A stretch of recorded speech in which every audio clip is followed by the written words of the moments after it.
বিপর্যয়ের ধাক্কায় নদীর পার ভাঙছে, ক্রমশ এগিয়ে আসছে গাঠিয়া নদী। নাগরাকাটার খয়েরবাড়ি কলোনিতে তাই শুধুই আতঙ্কের ছবি। নদী পাড়ের একাধিক বাড়িতে ফাটল, চেনা নদীর এখন অচেনা হয়ে ভয়ে ধরাচ্ছে এলাকাবাসীকে।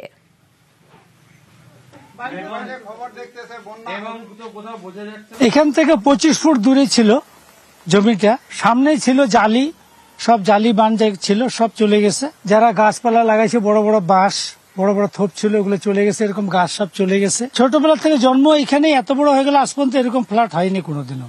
আর কোনোদিনও এত এই জমিন এরকম নষ্ট হয়নি। এরকম ভাঙা ভাঙি, এই যে বাড়িতে জল ঢুকে সব, এই যে মুরগি ফার্ম টার্ম নষ্ট হয়ে গেল, কাদা ঢুকে রান্না করে খাইতে পারতেছে না।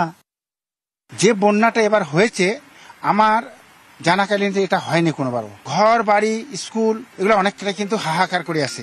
আমি সরকারকে বলবো, আমাদের যে নদীপথগুলা যেভাবে এখন মাইন্ডটাকে চেঞ্জ করে নিয়েছে, যেখানে বসবাসকারী আছে সেদিক দিয়ে নদীগুলো কিন্তু চলছে। তো এই নদীপথগুলা ঠিক মতন তাদের যদি গতিপথ ঠিক করে দেয় সরকার, যেখানে প্রয়োজন পড়বে বাঁধ দিবে, তাহলে অনেকটা নদীপথগুলা ঠিক থাকবে এবং স্থানীয় বাসিন্দারা ঠিক থাকবে।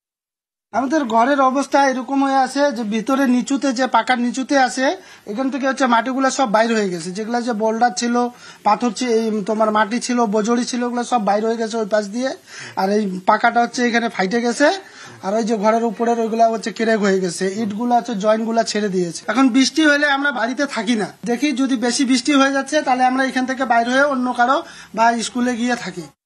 নাগরাকাটার খয়েরবাড়ি কলোনি, গাঠিয়া নদীর ধারে ছিল হচ্ছে এটি একটি আইসিডিএস সেন্টার। শুধু এই এলাকার নয়, আশেপাশের বেশ কতকগুলি গ্রামের মানুষজনও এই আইসিডিএস সেন্টারের প্রতি নির্ভরশীল ছিল।